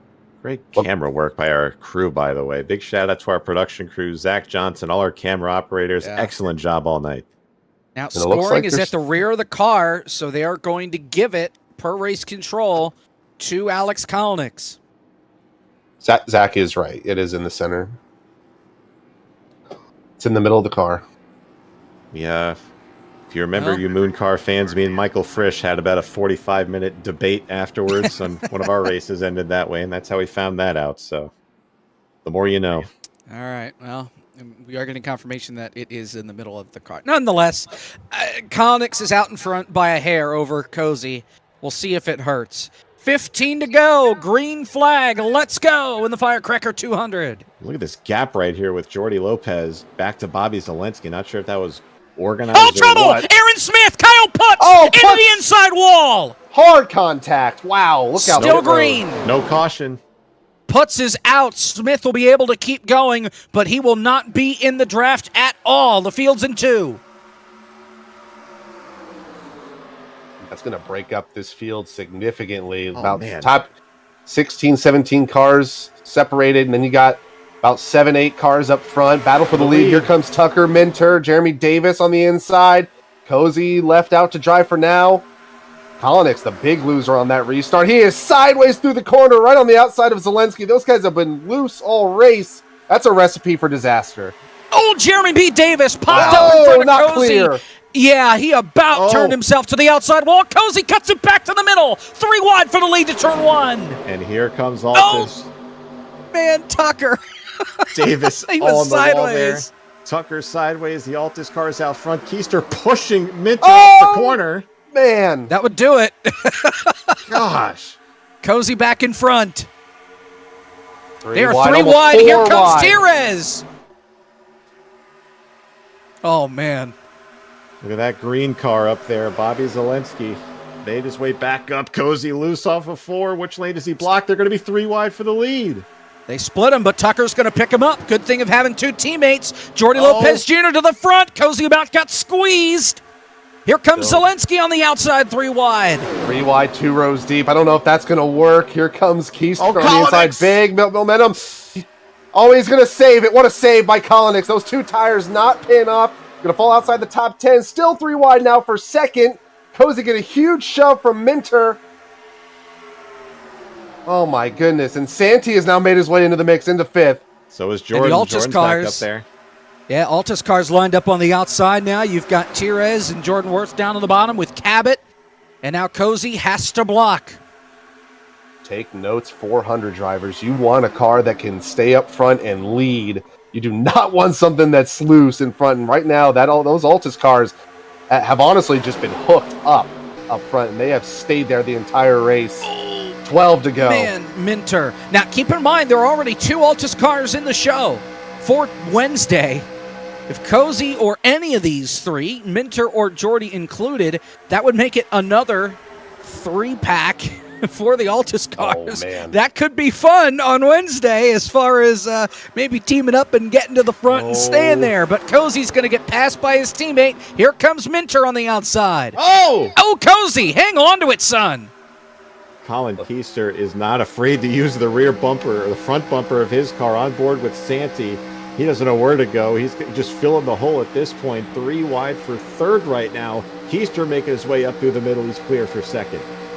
3 wide momentarily with Lopez, Zelensky, and Tires. They're going to side-by-side it out. Here comes Jordan Worth. Gets real tight on the exit of the corner. Minter getting shoved, absolutely shoved down the backstretch by Colin Keister. Here comes Cozy. A little bit of friendly competition for the lead into 3. And I'm sure they may not exactly like being side-by-side for the lead, but Keister way up the hill, I'm sure they like to see that. Get some competition out of the way. Problem is, Bobby Zelensky is there, and Jordan Worth about got into Keister. 10 laps to go at Daytona. Unbelievable racing here at the front. Side-by-side still for the lead. This thing is far from over into turn 1. Still side-by-side. Zelensky trying to push Cozy near contact between the 2 teammates. Altus is 1, 2, 3 again as Tucker Minter's got the edge off of 2. Side by side, Altus teammates once again with a little bit of Zelensky in the mix. Here he comes on the inside line. They've actually got a little bit of a gap from 5th on back. Here comes Tires. Here comes Worth. Here comes Cabot to go into the corner. Minter going to slide up just a little bit. Cozy doing a phenomenal job trying to keep this lead. Aaron Smith has parked the car. Congratulations to John Gorlinski. He wins the battle of yellow. 9 laps to go. Here comes Minter up the outside. Cozy still leads at the line, but not for long. Here come his teammates. And Kevin, this is the point where these cars do not like turning at this point. The rears are all over the place in these things. Altus still 1, 2, 3. Zelensky trying to make a way through. He's got to clear Cabot down the back, and he does. And which way does Bobby Zelensky go? Does he help Cozy? Does he try to make a lane for himself into 3? Kolinix all the way in the background, 15th position, just went to the apron to play defense. He has really fallen off on those 2 tires. Still side by side up front. Cozy going to follow suit with Minter. Now we got a trio of Altus cars on the outside line. Here comes Zelensky on the bottom. Here comes Worth. And here comes Adam Cabot. Was in the back, now back to the front in the top 5, 8 laps to go. Bobby Zelensky has not been afraid to make his own line and be really aggressive. We'll see how aggressive he is down the stretch if he just rips the aggressive knob off, turns it all the way up, rips it off. We'll find out. Down the back straightaway, here he comes. Jordy Lopez got really tight off at 2. That's going to give him some distance between the other 2 Altus cars side by side for 3rd. Zelensky throws it into 3, clears Jordy Lopez. Slide job at Daytona? Moves Zelensky into P3. This is getting interesting. Single file now from 1st to 5th, almost all the way back into the top 10. Side-by-side battle will be for that 6th spot. Keister got a little bit tight about 3 or 4 laps ago, is still trying to recover through the tri-oval, still side-by-side. Here comes Zelensky on the inside line. And they stagger out. Cozy to the top. Minter to the bottom to block. Jordy will have to pick Cozy up then on the outside line. They're 2 by 2, off of 2. No help for either Cozy or Zelensky. Jordan Worth is getting a huge run from Jordan. Big push from Colin Keister. Can't really do anything with it, but that might be the edge Zelensky needs. Working the bottom very well. Watches up a little bit. Cozy all by himself. Got no teammates. Lopez off the corner trying to get to him. 6 laps to go this time by. 6 cars have separated themselves from the rest of the pack. Still side by side on that inside line. Zelensky pretty much by himself. Here comes Keister. Threads the needle between Zelensky and Worth. He's recovered. He's now back in the top 5, looking to get back up to the front. Oh, Adam Cabot's loose back behind them. Oh, Holds on Santee in that sideways. second group. So is Santee. Cozy with a But run. then, hold on. Here comes Cozy. To the inside, looking for the lead. coming to 5 laps to go. Move the 99 back out in front. And here comes Zelensky to the inside of Oh, Minter. Cabot. This is for second. Cabot way out to the outside wall back there. They're able to keep it going. Still side by side for second. Again, this race far from over. Cozy, can he hang on? 5 to go. 5 to go, and here comes Connor Harrington on the inside line. He's trying to redeem himself. Remember, tied for the transfer spot to be 42nd into the 400. He wants to win this thing and get back in to the 400, but right now they are losing ground to the rest of this lead pack. He's going to try and get in front of Cabot. Going to do it. Slide job out of turn 2. Still side by side with Zelensky, and now Jordan Lopez side by side. Here comes Minter to the inside. Minter back to the lead. Remember, there are no green-white checkers. If we get... It's there goes Zelensky into the wall with Lopez up against the fence. Now more trouble. Colin Fern gets hooked into the outside wall. We get a caution with 5 laps to go as the field flies apart. Nathan Rabideau piles in. We're at 4 to go. If there is a wreck within 3 to go, they would race it back. Instead, I think we are going to barely get this race restarted. Are we going to have a 1-lap shootout to determine the last spot in the Firecracker? Man. You're kidding me. Oh, baby. Oh, no. This is... Wow. This could be the worst situation for these guys. Do you stay out here? Oh, man. So look at tough. this wreck. Here's First. This Huge is... hit. Yep. This was behind the initial one. Oh, Bobby just gets run over by Jeremy. And then Nathan Rabideau's in it. Is that John Gorlinski threading the needle? Here's the caution. What a hit. So Bobby just up the hill into Jordan. Yeah. Jordy Lopez Jr. Lopez and almost it's took on. out Harrington. What a save by Harrington. Wow. Yep. And there you see Rabideau. He had such a good run going. Got the wall, fell back, and he just had nowhere to go. Misread it. Got up to the iRacing UI. And are they going to shorten this? Do they really want this? That's thing another to end? thing. If we get 2 laps, I wish we could figure this out before they pit. And another thing too, Josh Mendoza, who's been head race control for this event, has hinted that if we get a wreck that is enough to end the race, they will race back to the next line. So if they wreck, it could be to the white. It could be to the checkered. We'll have to see once this all plays out, and no one up front other than Lopez with a ton of damage will stay out. Everyone stays out.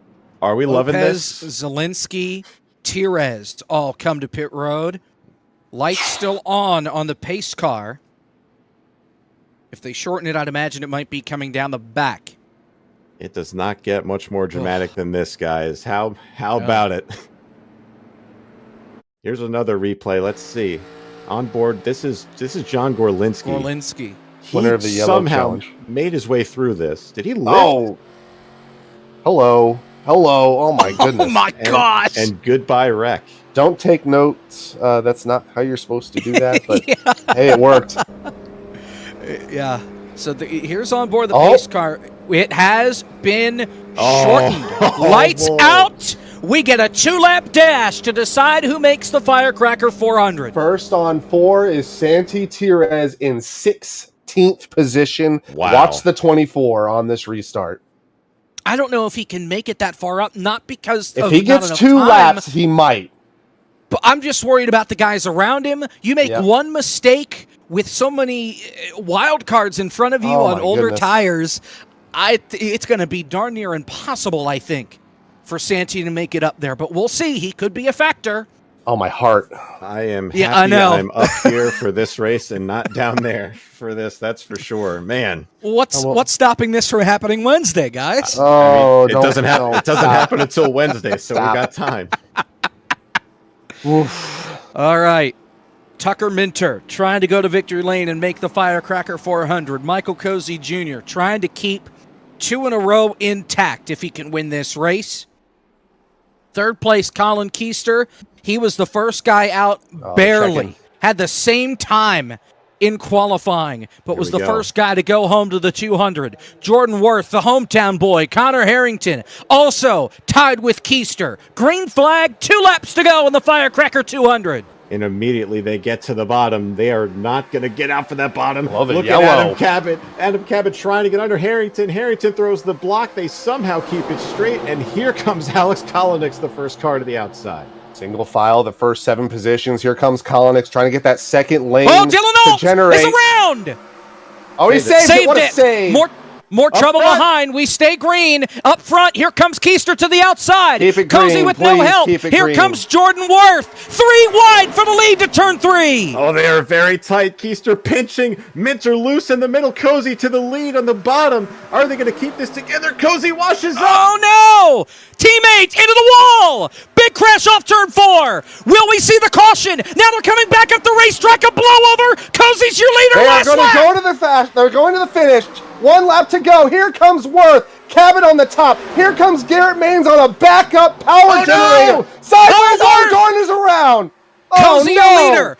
Sideways, here's Harrington. Oh. He's got Kolonix in third. Michael Cozy Jr. down the back straightaway. Oh, my God. Cabot's in the catch fence. Michael Cozy Jr. down the back straightaway. IndyCar style snaking it to turn 3. Here comes Harrington to the outside. He doesn't have the momentum. He backs up the corner. Cozy drives it in deep. Off turn 4. Checkered flag in the air. Hager's down Maryland's Michael Cozy Jr. will do it again. Wow. He's in the Firecracker 400. No way. Michael Cozy Jr. survives and is going to victory lane. He wins the Firecracker 200 presented by Thrustmaster, and we will see him Wednesday night. Wow. Have we missed this event or what? Oh, my God. How's that for a past champions provisional for this race? Earn it. Unbelievable.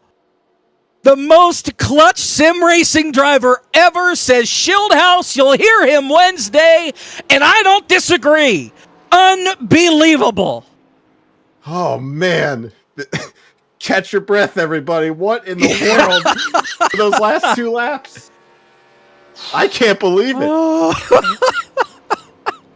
I don't think Cozy could believe it. He did it again. This is exactly the way it happened last year in the 400. The only difference, he had Dale Earnhardt Jr. pushing him of all people. As the field flew apart behind, we've got a lot to look at there from those last 2 laps. Now, you have to remember, Cozy has to accept the fact that he wants to race on Wednesday, but I think I know the answer before we even ask him. There's no question. Out of what happened in qualifying, how much they were struggling for speed in both sessions, if you think Cozy's going to decline this invitation to the race, you are crazy. And speaking of crazy, we got some replays to watch. Let's take a look. This is coming to the white flag. Tucker Minter goes up in the air and almost over, and watch the one gets tipped. That's Mike McConville, and he goes for a wild ride. He gets hit by Gutierrez into the catch fence. Oh, my gosh. How many flips was that? That was a good half dozen, if not more. Oh, my God. Meanwhile, Worth, and watch Cabot. He goes for a wild ride. I looked up and saw him in the fence. Oh, man. Who was that? Oh, these guys just keep on coming in. Oh, my God. Yeah, it's the last lap. You don't want to lift. John Gorlinsky just absolutely pummeled him. Just aim for it, I guess. That car is torn to shreds at the end of this thing. Now, and I want to know, and hopefully, I hope we get the chance to talk with Connor Harrington and Alex Kolonix and our winner, Michael Cozy Jr., but I'm really curious with Harrington on the last lap going into 3. It's like he backed the corner up. Yeah. So he wouldn't overdrive it. Cozy just sent it, and it hurt Harrington. Not only did he lose ground to Cozy, he got passed for second place. You see there he finishes 3rd. Nick Olson was involved in 4 wrecks tonight. He finishes 4th. Philip Kraus 5th. Garrett Maines on backup power finishes 6th. Ethan Moses 7th. Jordan Hurley crashed on pit road, and at least 2 other times tonight finishes 8th. Dylan Alt 9th. Brendan Burcroft rounds out our top 10. Oh, boy. John Ellis finishing 11th. Tom Miller, after halfway blowing over on the backstretch, finishes 12th. Jordan Worth had a chance to win it on the final lap, got turned. He finishes 13th. John Gorlinsky, 14th. Eli Sasick dodged 2 big wrecks at the end of this thing to finish 15th. Jason Fellenbaum had that great story to even make it in to the top 88. He will finish 16th. Nathan Rabideau, 17th. Will Schmidt, 18th. Santi Tiras, the new tires did not play out on this strategy. He'll finish 19th. And Kevin, Jordy Lopez, another heartbreaking finish for Jordy. He'll finish 20th here. I had to double take and look at this to make sure it was true. Mike McConville, after flipping, I'd say 10 15 times, did end up finishing on the lead lap, finished the race in 21st. Jeremy B. Davis up front all race long in 22nd. Tucker Minner, same thing, wrecked late, finishes in 23rd. Dustin Montgomery, 24th. 25th, Colin Fern, last car on the lead lap. 26th, Adam Cabot, big wreck in that final lap in 1 and 2. Keister, Zelensky also involved in those wrecks late, 28th and 29th. And then you got, 27th, 28th, Dylan Basin, 29th, Matt Kloos in 30th, running through the rest of the field. Daniel Adam in 31st, Yusuf Gailey in 32nd. Kyle Putz had that huge wreck going into the pits. He will finish 33rd. Aaron Smith also in that wreck, 34th. Ryan Vargas, tough night for him. He will finish 35th. Jesse Bennell in 36th. Chris Treppa, 37th. And our caboose for tonight, guys, Lee Olson only ran 3 laps tonight. He will finish in the 38th position. We are awaiting the arrival of one Michael Cozy Jr. Battle scars on him, literally. He is... oh, man. I think we... okay, we hear him, but I don't think the broadcast hears him. Get it? How can I hear him? Yeah, I'm trying to. I think that's through the. No, I don't know how I hear him right now. He's making his way in here. He's fine. Very weird. All right, yeah, here we go. Okay, there he is. Let's go to Let's Jacob. talk with him. Michael Cozy Jr. For the second time in a row, the field flies apart, and you have made potentially the Firecracker 400. We just got to know. Do you accept? Are you going to run the Firecracker 400? Put me in the damn race. Put me in the race. I want a race. I don't know what the hell happened there. I hate we got to wrecking there at the end, but this car was so good. Thank you to Seth the Merchant and Tucker and everybody else who had a hand in this car, man. This thing, I'm telling you, I was really nervous trying to get out. I wanted just to get to the front as quick as I could. I wanted to be out there all freaking night, man, and just have a shot. And then when I actually got out in the lead, I was like, this thing is, oh my God, this thing is driving so good like a Cadillac out there, man. I'm telling you, I was making moves left and right. I just wanted to be in the lead as much as I could. Thank you to them guys. I wanted to be in this race so bad. I messed it up myself, dicking around with qualifying weather and all that nonsense, and I should have just stood on my time, but I just looking at the weather forecast, and it ends up being way hotter. So I don't know what the hell just happened. I gotta look at all these replays, but hell yeah, man, put me in that damn race. I'm still dumbfounded at the fact that we're doing this again. You got the battle scars on. That wasn't because of racing. I believe that was because of a golfing accident. But yeah, nonetheless, man, take us through what you saw, at least in those last 2 laps, because you had a lot of help with your teammates and a lot of guys that wanted to get by you there, like Bobby Zelensky. Yeah, I was really nervous. I hate when it comes down to I love racing my teammates, but it's always, not all of us can win. And, we were working with Bobby and Tucker was up there, and even Jordy, like we had a little restart incident. I was glad he was able to rebound, but it was really difficult. I knew we were going to have to block hard because Keister was going to send it there. And me and Tucker were talking about that, but we didn't really get past that point. All I knew, I wanted to get on the bottom of the track, and somehow I found my way on the bottom of 3 wide of Tucker. And again, we just it's like we got connected, and I was just up the hill from there. I don't know what happened, but from that point on, I think Jordan took me, got on my right rear, and it looked like they were going to train me down there into turn 1. I don't know. I guess he got loose and wrecked. I don't know what happened. I looked up and there are a lot less cars behind me, and I was like, oh my gosh.